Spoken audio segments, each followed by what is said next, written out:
While if I'm cuddling Tim? Not in the one shot. Does it look funny in the one shot? In the two shots, you look friendly. Are we close enough? To each other? Yes, I think so.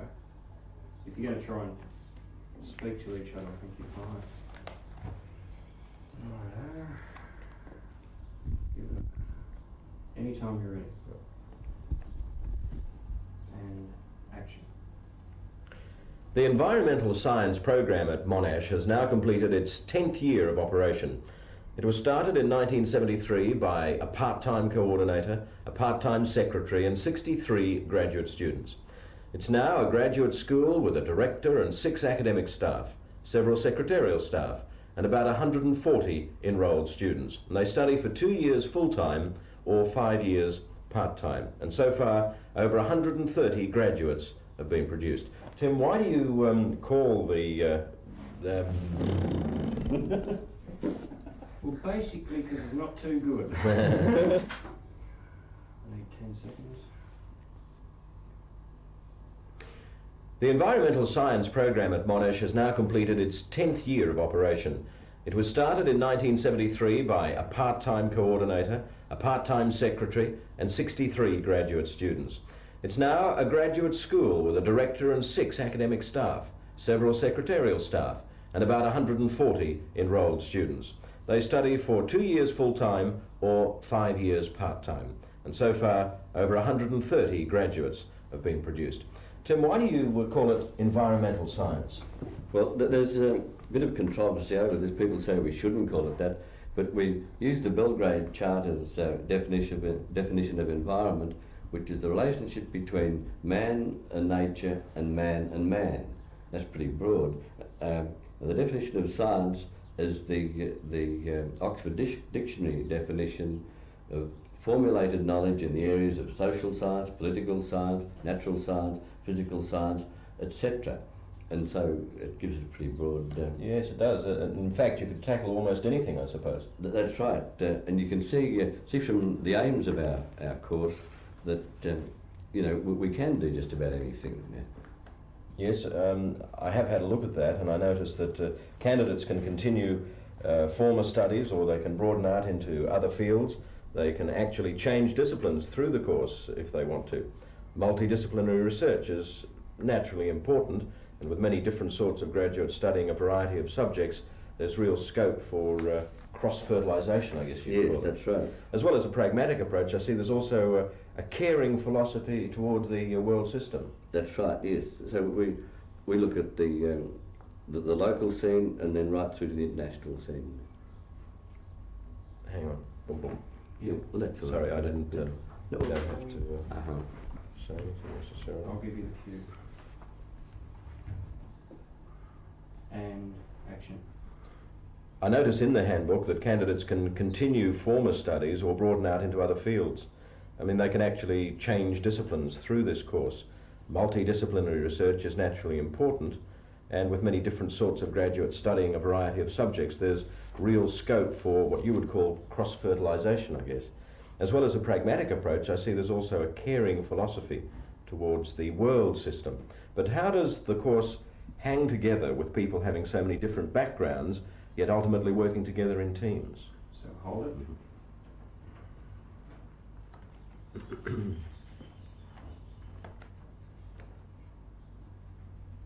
And when you're ready. Well, is So that I'll clever ask- then Do you to wanna ask point to this? And then 10 it... seconds again.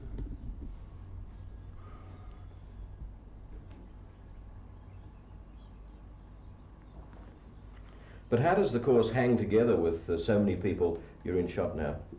You're looking at me Well, now. sorry. Right, go ahead.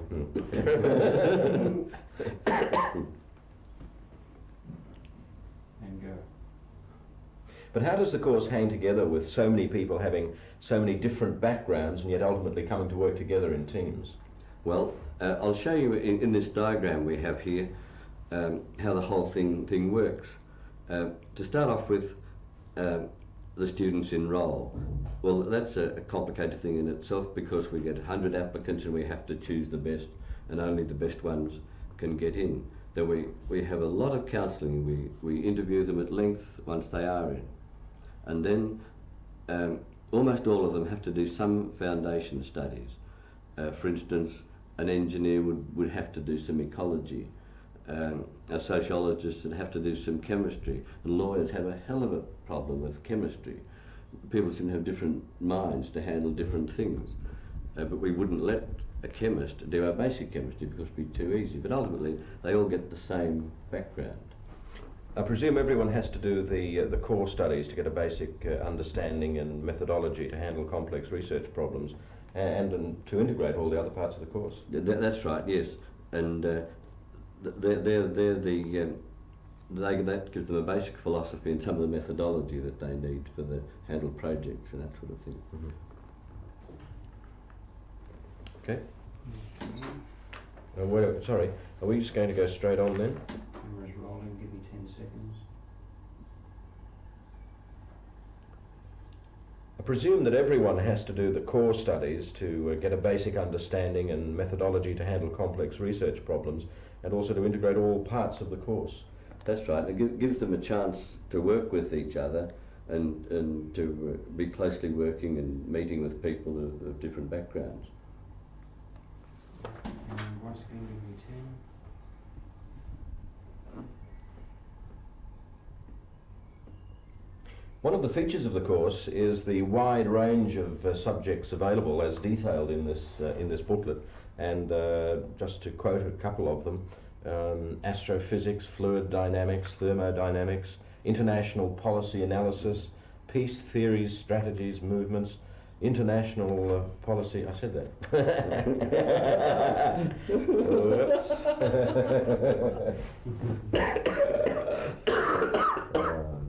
Once more. Maybe if you go from one to the other. You got it on 2 pages, eh? Continued, should have said. Oh, I thought it was international does it policy say it analysis. twice? Continued. Yeah. And when you're ready. Right. Or part 2. And go. One of the features of the course is the wide range of subjects available as detailed in this booklet. And just to name some of them, there's astrophysics, fluid dynamics, international policy analysis, peace theories, strategies, movements, small group dynamics. In fact, I think there's something like 150 separate courses. That's right, there are, and we've had tremendous cooperation from, as you can imagine, that's 150 more academics that are helping us run this course. It's not only the 6 or so staff we've got here, it's all these people across the university.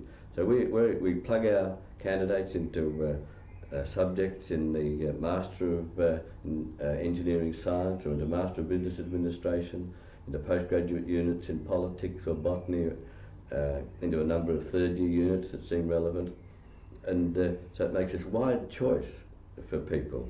So we might get an engineer coming in and he may choose to be a much better engineer. So he goes and he does maybe energy flow and solar systems, he gets into maybe wastewater treatment, maybe fluid dynamics, maybe estuarine hydraulics, all these sorts of things. Or he might choose to switch right across and get into physical geography and change his course of interest, or broaden out right across the field. So we leave these options open with the help of all these academics that are helping us. The graduate school has the reputation of being able to handle complex research problems using a multidisciplinary approach. How exactly do you achieve this? Well, to start with, we thought it'd be easy. We put teams together and they all work happily. But it's very hard to make people work in teams. So I got in a multidisciplinary expert who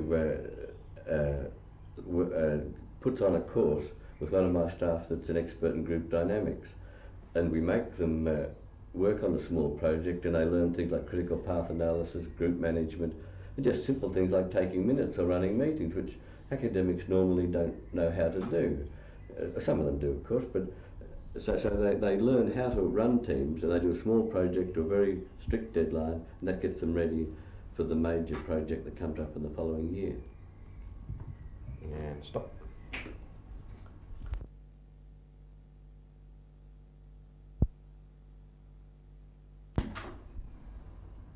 Rolling.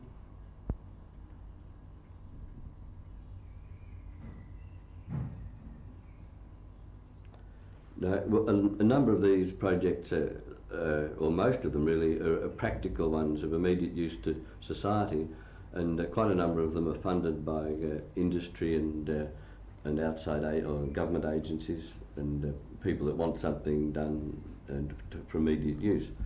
To help the candidates run these teams and work on their projects, we've produced a book, a guide to project work, which gives them all sorts of information on how to work their teams and how to write their reports and theses and that sort of thing. Okay. Oh, you didn't want to pull that right.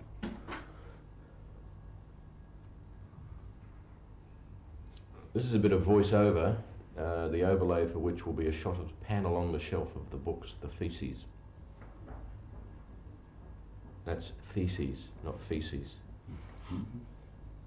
Over 130 candidates have graduated from this course in the last 10 years. These are copies of theses produced over that time. No, I don't like that. Who wrote this rubbish? Well, I thought it was better the way you just did it. Yeah. Over 130 candidates have graduated from this course in the last 10 years, and these are copies of theses produced over that period. The Monash Environmental Program has produced more than 60 team projects on a wide range of topics, usually of immediate practical use to society, and earned over $200,000 from those which were funded even though the charges are very low. And rolling, B10.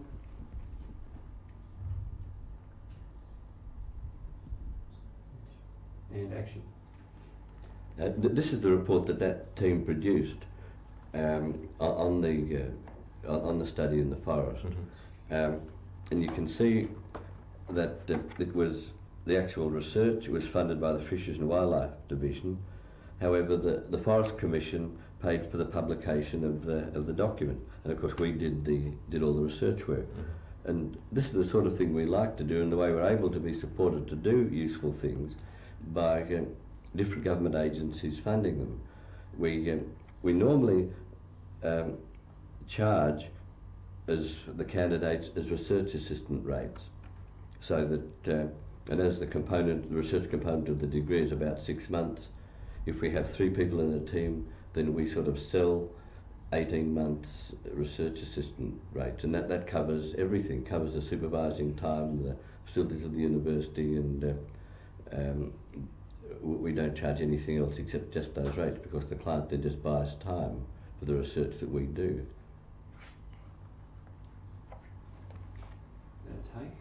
Is that a take? Yes. This is take 2 of that last bit. And when you're ready. This is the report that was produced on that study of hollows in the forest, and you can see here that the research project was funded by the Fishes and Wildlife Division. They paid for all the work that was done. Mm-hmm. However, the publication of the report was paid for by the Forest Commission of Victoria, and of course we did all the research work with our graduate students. And this is the way we're able to do quite expensive things for us that we couldn't afford to do otherwise, by having them funded by outside bodies. And really quite cheaply, we only charge for time spent by the students, and as the research component of the degree is about 6 months, a team of 3 students would be about 18 man months, and that's all we charge for at research assistant rates. But this would cover all the time spent by other academic staff supervising them, and all the university facilities, transport, everything like this. And of course, we couldn't do this without the assistance of all these academics that work with us for supervising the candidates. And of course, they don't get anything out of it, although it's part of their normal duties. None of the money goes to them, right. Goes to the project and to the running of the school. Mm-hmm. And so the success is due to not us as much as many other academics throughout the university. Right. Let's look at another example. The research and publication of this report was paid for by the Australian paper manufacturers. They employed a team consisting of a hydrologist, a biologist and a chemist. The chemist, incidentally, came from Peking and will return there. This team studied the stretch of the Latrobe River adjacent to the company's paper mill at Maryvale. They investigated the diversity of animals and plants and made many chemical measurements with a view to assessing the impact of the effluent discharge from the mill. The company will also use the results as baseline data. Good. Start the camera, give me 10 Am I seconds. talking to you? Yes. I'm talking to you and then Yeah. And anytime you like. Let's go back to the flow diagram that we started with. You can see that the course culminates in the research project. However, candidates have by now obtained a much more advanced academic expertise, and the whole process of the course generates environmental perspective, an ability to take all factors into consideration before making decisions, to see issues from many angles and to be sensitive to the context in which they arise. Well, with about 130 or 140, sorry, stuffed that up. Give me the 10 again. And anytime you like. Well, in some way we're at the bottom line, aren't we? With about 130 graduated and 140 enrolled, what are the job prospects for your graduates? Well, about 70% of course are employed already because they're part-timers, but the others have no trouble getting jobs. Sometimes they get 2 or 3 job offers because of their ability to handle so many things with so many skills they've got from the course. Some get extremely interesting jobs. One bloke with an honours degree in physics is now the 3rd secretary in the embassy in Manila because he got into third world economics, third world politics, this sort of thing. An X-ray crystallographer is now working with the United Nations in Bangkok in environmental planning. Geophysicist is a planner with the Board of Works. And of course a lot get the jobs you'd expect. A chemical engineer will still go back, get a job as wastewater with the EPA, but he'll do that a lot better because he'll have a broader perspective of all the problems. So the legend of the Monash Mafia, how did that start? Well, it just sort of happened because everywhere you go you find them. You go to a meeting in Perth and you find the chairman's one of my graduates, and it makes an effective network around the country to have these people. Some are advising ministers, and we're linking them all together with a network, a computerised thing, so we can be in touch every year, and we have an annual dinner, an environmental week, and then we're also linked up with, we've got graduates in Burma, Thailand, Malaysia, New Guinea as well. We're linked with them, and then I'm working on having a network in Southeast Asia, linking all the Southeast Asian programs with the Australian program. So I suppose developers and dam builders will have to beware of the Monash Mafia, will they? Well, not necessarily. That's really not our philosophy to stop everything and stop development and stop progress. They'd do well to employ one of two of our graduates to make sure they don't make any mistakes. But we believe in progress and development, but we want it to be well planned and taking into account all the social problems, the economic problems, the physical problems, and some of the things we've mentioned in our case history before that weren't taken into account of. So that development is done in a practical way, and that's just common sense. Well, Tim, the course has had a great initial 10 years, and I hope the next 10 years are just as successful. Thanks, David. Bonus, the client gets a consultant's report and the thesis. Yeah. Huh?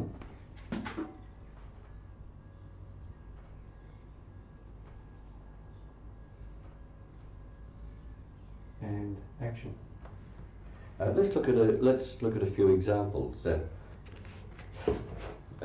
These are 3 theses produced by the members of the team that worked on what animals needed in a forest, what hollows they needed and where they needed to nest. And so with this study we had a biologist was looking at the different sorts of animals, and in this particular forest, the wombat forest, some 17 or so animals depended on hollows in the trees. A physicist put probes in the various hollows and used artificial logs to get the temperatures and humidity and to find which sorts of hollows were useful for these various animals. Then a forester looked at the management practices of managing such a forest to allow the wildlife to continue. Normally, they'd cut down all the trees that weren't good for timber, but now the Forest Commission has a better policy. They leave enough hollows for the animals that are there, but we worked out how many hollow trees were needed for these animals.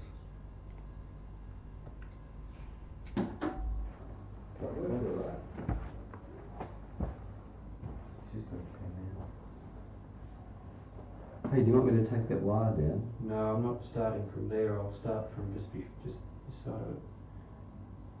If you'd have missed some. Oh, you're not going to be able to read them. This. Oh no, but just have 9 yards of thesis. Are you doing it? Yeah. Well, anyway, you can't start there anyway, I suppose, because of the light. A bit close to the window for me too. Okay. I mean, the main problem is going to be definition of this camera.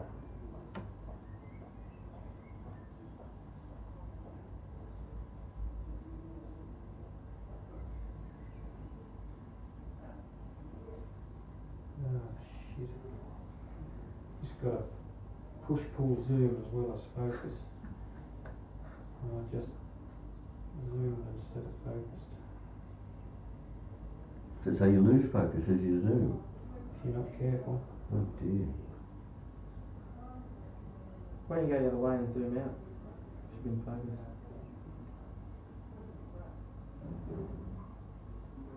Would it be easier to bring the camera over here between the lights? 61.